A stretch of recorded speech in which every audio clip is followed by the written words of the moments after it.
ask the hard questions, which I encourage people to ask, which is, have you ever raised money before? Have you ever done this before? If you were to raise money, how would you go about doing it? And how could I be of help to you in order for that to be easier for you? But like really just making it, putting them in the spot of saying, oh my, wait a minute, you're going to have to ask other people for money? Yeah, I can't just write you a check. Well, if you write a big enough check yourself, I guess you don't have to. But we want to make people understand that it doesn't all have to come from them. They can reach out naturally to people that are in their personal and professional network.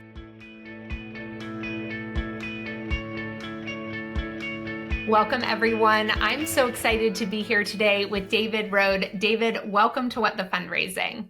Mallory, it is so great to be here. I'm delighted. I'm so excited for our conversation that is long overdue. Why don't you start by just telling everybody a little bit about you, your work, and what brings you to our conversation today? Yeah, I've been in the nonprofit sector for a little bit more than 20 years. I started as a founder and ran an organization for 15 years. I also do some consulting on my own, which is mostly CEO mentoring and coaching.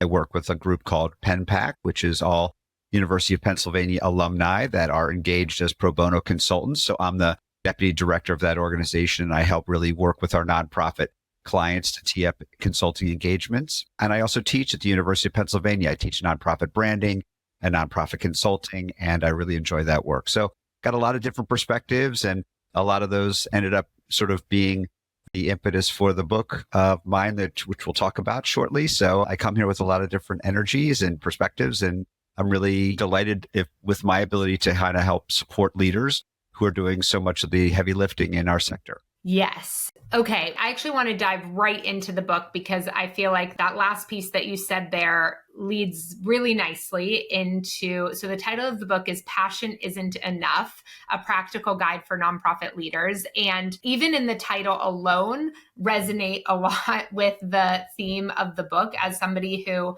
fell into the nonprofit sector thinking I would end up going back to law school or public policy school, ended up really falling in love with the nonprofit sector, but driven by my passion around education, policy, and change initially. Learned trial by fire for so long. And a lot of that I led to my burnout because I really came in just thinking that my passion for these causes could be enough to propel me forward, and maybe being misled a little bit by some early success that it was enough to give me the energy for a while to do the work that I was doing. And I'm neurodivergent, so I also have this sort of like justice sensitivity component that I think fuels some of that like passion gasoline. But talk to us about like what you've seen throughout your career in supporting organizations that really led to the importance for you of putting this content together in the book, and what's the underlying idea that you want people to walk away with? Sure. I think I can speak from my own perspective. I was very much like you, got into the sector, passion driven, learned the hard way that the skills that I had, which were many, weren't exactly a perfect match for the nonprofit sector, that there were things that you don't know what you don't know sometimes when you get in. And the passion piece can be a positive because it certainly, people respond to your passion, your energy, that attracts board members, that attracts resources initially. And so I think those early wins, you can kind of feel like, I got this, I'm good. And then the more you get into the role and the position and the more time progresses, and the reason for the book is that being successful in this role involves being skilled and competent and confident across an array of areas, functional areas. And so it's very unfair. And we've seen the job descriptions for executive directors with 28 bullet points, but at the end of the day, in a small organization, you are the one everybody looks to be successful with communications and fundraising and board development and hiring and on and on and on, and developing a budget. And so it's my opinion that we need to be patient with and supportive of our leaders and give them the necessary training so they can be successful in all of these areas. And it's not going to happen all at once. And the book is just a simple guide that sort of breaks the job down into its component parts and is very accessible from a conversational perspective. And then each of the chapters finishes with actionable next steps or how they can kind of put one foot in front of the other to gain a little momentum when they face some of these challenges for the first time. What do you think are some of the biggest I don't know if like myths are the right way to say it, but like surprise challenges when they start to sort of come out of maybe that early honeymoon phase. Like, what are some of the first signs, perhaps, for a nonprofit leader that they have been riding on passion when they might need to develop some of their like tools or skills in these other areas? Yeah, great question. The area where I see it first rear its ugly head is around board members. So a lot of times people get excited about the work that we're doing. They're like, I'd love to help you. I'd love to join your board. And then we're flattered by that. We say these terrible words, yes, sure, or whatever we say. Instead of saying, well, I'm really delighted to hear you're interested. Let's have a conversation about what being a board member would involve and what those expectations might look and feel like, where you would go through the time, maybe the financial commitment and the other elements of that job so that when they come on board, they know what to expect and we know what we can expect of them. And then we can revisit those things over time. I didn't do a very good job of that up front. And a lot of the leaders that I've coached since have sort of struggled in that area. So I really have a really clear roadmap for that. I have a 3-page document which outlines the roles and responsibilities. It's easily adaptable to any organization. And then I had a conversation and I went painstakingly line by line to make sure they understood what being a board member was going to involve. And then on the other end, I'm an advocate of evaluating our board members on an annual basis. How did they do against the basic things? Did they come to board meetings? Did they make a personal gift? Did they introduce us to somebody who might be a prospective board member? Did they attract other financial resources? Did they come to our events? Did they see our programs? Whatever those things might be for your particular organization, and see how they're doing. We don't need a 100% score for everybody. What we need to do is make sure people are engaged in a meaningful way and they've got their head in the game and they feel comfortable, because a lot of board members just don't have that comfort level on making those introductions, whether it's fundraising related or not. And I know so much of your work is about giving people the chance to practice and kind of work out the kinks and develop our skills. And so, we have to be really mindful that even if people want to support our work, they don't always have the skills to do so either as board members. So part of our responsibility is to coach them up while we're coaching ourselves up. And so that's the area where I see it kind of come, like that's the most common challenge. There are many others, but that's the one that I think of first. Yeah. And one of the things I'm hearing in there is, correct me if I'm wrong or if this is too big of a stretch, but I think about some of the things that led to me not asking harder questions or holding people accountable or even creating structure around certain relationships and commitments and things like that.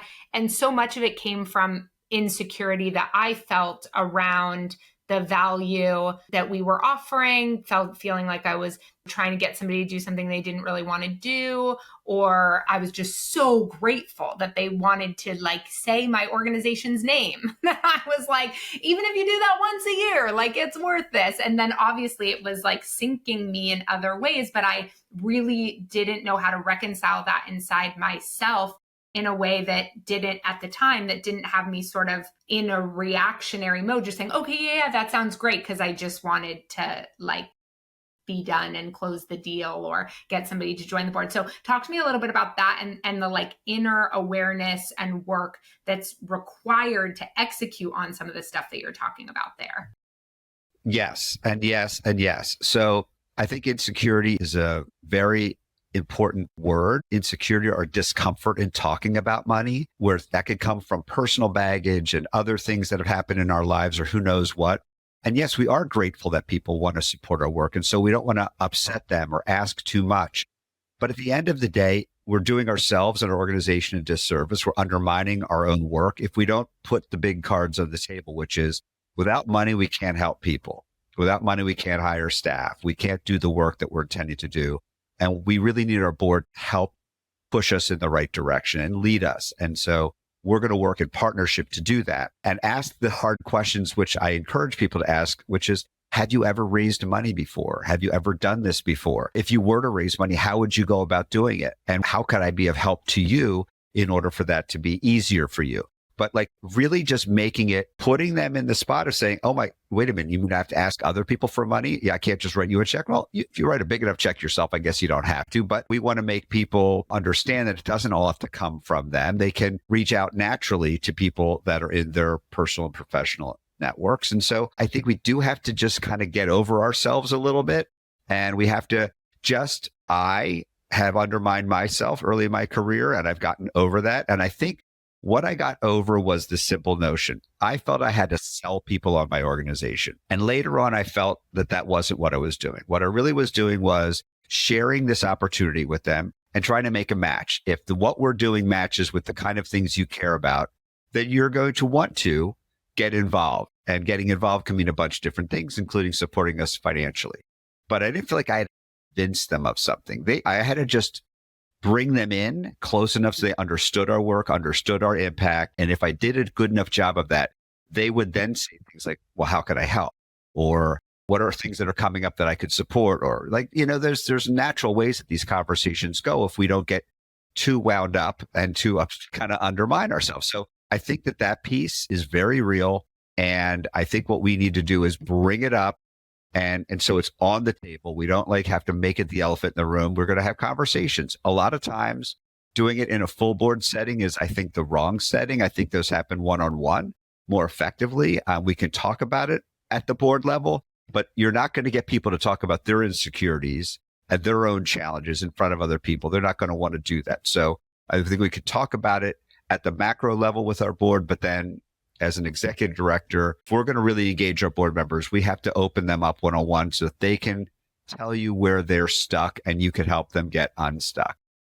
Wow. Okay. There is so much there to unpack. And I always appreciate people saying the quiet part out loud, or like what's been true for them in their own experience. And I think one of the things, and I'd be curious, like any of your kind of tactical recommendations here from a like self-coaching perspective, right? Like I feel like I've done a ton of work over the last 15 years that have really changed how much self-deprecating I do, or how much I sort of let myself off the hook to say harder, more uncomfortable things, or to just work through discomfort that comes from vulnerability, and definitely when stress is high, when I feel worried about something, when my scarcity mindset creeps back in, because we're all surrounded by things that are sort of constantly trying to reinforce these ways of being that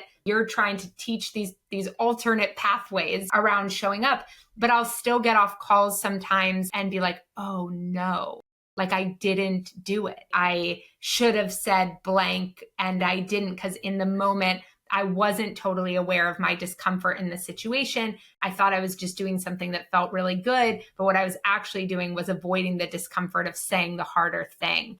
Is there how do you think about from that coaching and consulting perspective, or if you have any strategies that you recommend for folks that help them kind of hold true to the practices that you're teaching them, even in the moment as they're building that muscle?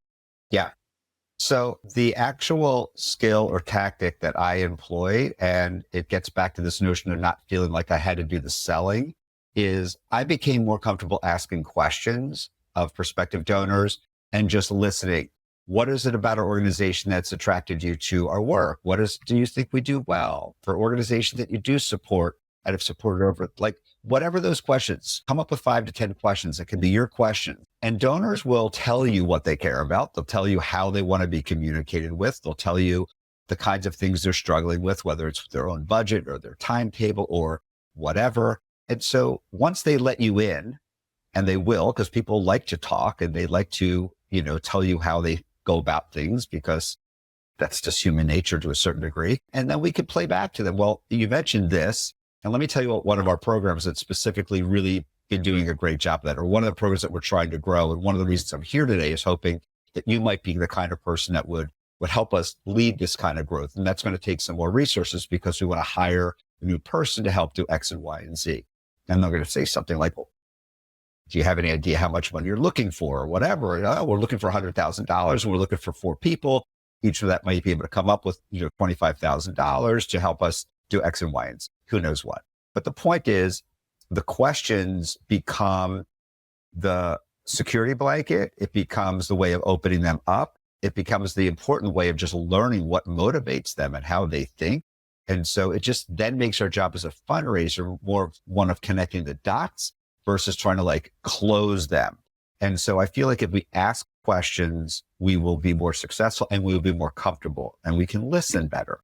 The second thing I think tactically is you got to make a buddy or two. Like one of the things I've heard in the process of writing my book was nonprofit leaders feel the job is a lonely job. They don't have a lot of other people to talk to. There's only so many things you can go to your board with.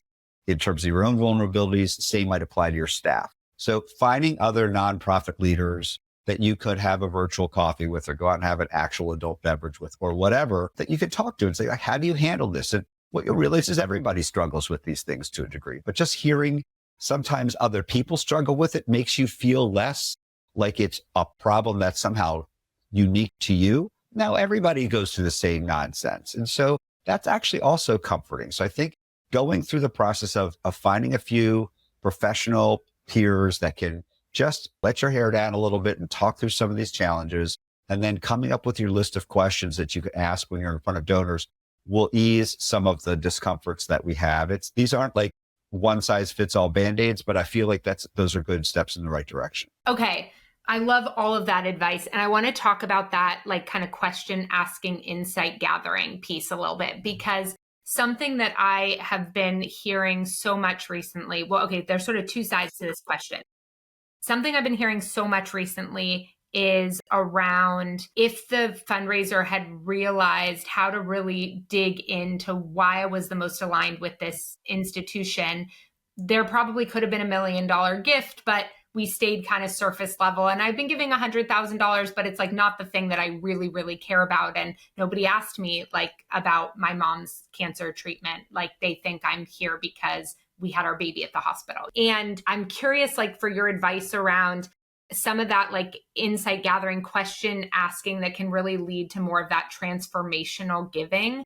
And there's a sort of second layer to this question, which is something I've been hearing a lot recently is, and we're seeing people practice this a lot in Practivated, which makes me know that this is a pain point that they're experiencing, is they've developed a close relationship with a donor. And so they actually feel like a level of friendship or closeness that makes them feel a little bit uncomfortable asking questions that feel like they're on the hunt for information that would then get them to propose a different type of involvement. So I'm hearing this from fundraising managers a lot. Like our fundraisers, they have these great portfolios. They're maintaining those donors and those relationships. But we know that that donor has the capacity to be giving a $500,000 gift. And the fundraiser is giving a lot of reasons why they won't ask for more than 100,000. But what we really think is rooted there is that their relationship feels so close that they don't know how to kind of transition that into more of an impact-driven relationship. And I hear everything that you're saying around like the shift in thinking from like thinking about it from the orientation of like just asking for money. These are major gift officers that clearly know how to ask for money, but then they get to this like depth in relationship where things are stalling because they don't know how to hold that relationship, the closeness of that relationship, and the impact conversations in tandem. So I'm curious about your advice, like around these types of issues. It's interesting. I think we seek this closeness, we seek the relationship, and then it's interesting when we develop the friendship, we feel like maybe we're almost violating a trust by taking it to a different level. And again, I think it's a lot of negative self-talk. We kind of get ourselves into these things. I like to try to figure out ways, and I know this is maybe answering your question a slightly different way. I would just go back to what's the last time that donor has like experienced our programs. Like I would love to get you in to see what we're doing firsthand. It's really, I know you've been involved with a long time and you get a lot of our updates, and I really appreciate the opportunity that we had to become a little bit more closer over the years, and your support's been amazing. I really want you to see what's happening because there's some other things that are going on where it's going to take some leaders to kind of take the organization to the next level. And so I think you can kind of give them some hints and direct messages that say, what you've been doing is great. And we're looking for people who are going to be willing to step up because we have some really amazing opportunities. And if they can see the work you're doing and experience, touch it in some way that makes sense for them, then they may be inclined to say, I love this. And like, I want to do more of it and whatever. Is that possible with everybody? And is everybody going to have the time and wherewithal to do that? No. But I think that that's an important step. And I think the second thing is, maybe it's not a capital campaign, but you could almost sort of like frame it as a capital campaign in a way to say like the X that you've given in the past is something that we don't take for granted. It means so much. I want to talk to you about what it's unlocked for us as an organization. That impact is really special. And we're trying to raise an additional X amount of money to do whatever it is. And I'm wondering, look at adding to what you've already done in a way that could help us achieve not just what we've done at this level, but taking it to the next level. So I think you can, without even putting a specific number, say, would you be open to, and, we're looking to add, and then they'll tell you, I can't do it this year because, or it's interesting because I had a 3-year commitment with this other thing, but that'll be ending and now I'll have some more flexibility. But I think we have to find ways of there's like, you don't ask, you don't get. Like, you've got to find ways to put the agenda item into the conversation and then read them enough to know if this is something you can pursue further. But I get them to try to experience the organization, and I would try to reframe the previous gifts as almost like a sustaining gift, and that you're trying to add to it because the organization's at a different moment than it was at in the past. Yeah, I love that. And I wonder if there's like something like, as you were doing that kind of like moment of role play, I was thinking about like, there were some of my donors from one of my last organizations that came to my wedding.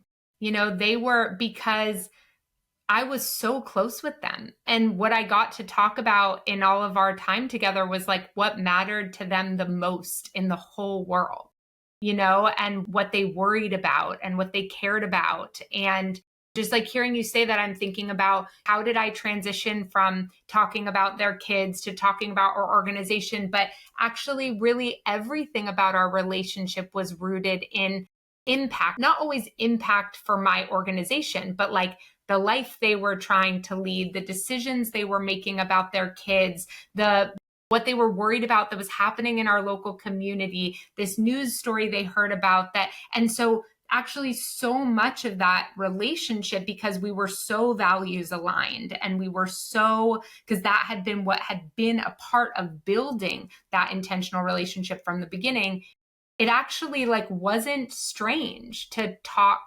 about the impact of the organization and then be able to say sometimes, hey, like I'm sharing this thing because this is like top of mind for me and what I'm dealing with over here at blah, blah, blah. And then their interest and excitement, I would be like, oh, I wasn't even necessarily prepared. That would be the thing that we're working on that you're the most excited about. Does it make sense for us to put some like intentional time on the calendar to go over that program and sort of like what we're looking for there to make that possible? We could set aside some like kind of sacred time for that. And it just sort of like naturally ebbed and flowed in and out of those conversations. The same way if you were talking to a friend or somebody you were close with about something, they got excited and you would say, hey, do you want an introduction to that thing? Like, I know somebody over there. Do you want me to like make an introduction to help you out? But you're right, like these, like the self-doubt in our head, all of those things like get in the way of maybe these more natural ways that we know how to be. We just like disconnect from. That's right. I think we put a lot of pressure on ourselves. We care so much about the organization and the results. And so we want to script this conversation. And I don't know, there's this great quote, like, I don't know which boxer said it, but like everybody has a good plan until you get punched in the face. Like when you're in a donor conversation, it's rarely going to go to script. So let's not put ourselves into that mindset like it's going to go tick, tick, tick, tick, tick, tick, tick along the way. It's not that linear. It's much more organic. We have to be open to that ebb and flow that you're describing. And I love the fact that you were like, why are you involved so much philanthropically? Like, what are you trying to do with your family and what kind of legacy do you want to leave? And what kind of goals do you have and what kind of impact do you want to make? And I'd love to learn more about that because I feel like we've gotten to know each other, but I don't know that I've ever asked it this way. And I just want to understand more about like what's behind that because it's so special. And I feel like I'd like to learn more about that because I don't think that I've taken the time to do that. So would you mind talking a little bit about that? Or for organizations that you've gone from X to Y, like what changed? Like, how did you decide to do that? How do you go about making your decisions? I don't even know if we've talked about that. Like, so you can be a little bit like, it's on me. Like I probably should have, and I'm sorry that we didn't get to it. But I just think that like we talk to people all the time. Like we don't have to make it so hard. And I just think it's just like we put all of this weight on ourselves. And I think that like it would be better if we didn't. And we could just go in there and say, I'd love to talk to you about our organization. And, I'm so delighted that we got to spend some time together. And here's what's going on and blah, blah, blah, blah, blah. I don't have an agenda for today. I mean, if you want to talk about any of these things more, I'm happy to do it. But I know that we've only got a little bit of time and we could set up more time in the future, just like you said. I mean, but again, I think we feel the weight. We know the stress the organization's under. We know the real story about why this gift is so important. And I just don't think that that's healthy for us in terms of self-care. And I also don't think like that kind of maybe desperation kind of comes through in the wrong ways. So I feel like if we can somehow just become people and not fundraisers, like maybe we would have a little bit more of a natural conversation. And yeah, we know what our jobs are and we know why we're in front of them, but people, not to organizations. And that's a person right in front of us. So let's talk to them like a person that we know. Yes. Okay. That's the perfect note to end this on. Tell folks where they can go to connect with you, buy the book, all the things. Wonderful. It's David Rhode, Rhode. Find me on LinkedIn. That's the easiest place. I love to connect with people through that platform. Passion Isn't Enough is available at Amazon and Barnes & Noble and all places that books are sold online. And I love to hear from people after they get the book. And I make a general offer, which is if any organization buys this for their entire board that I've agreed to, I'll Zoom into a future board meeting and talk to them and just answer questions or do whatever to try to show my appreciation for them buying the book, but also because they've made a commitment to professional development for themselves and the board. And I want to be part of that journey. So yeah, that's me. And that's the book. And I'm so glad, Mallory, that we've had a chance to chat a little bit today. It's been great. Me too. Thank you so much for joining me. Take care. Be well.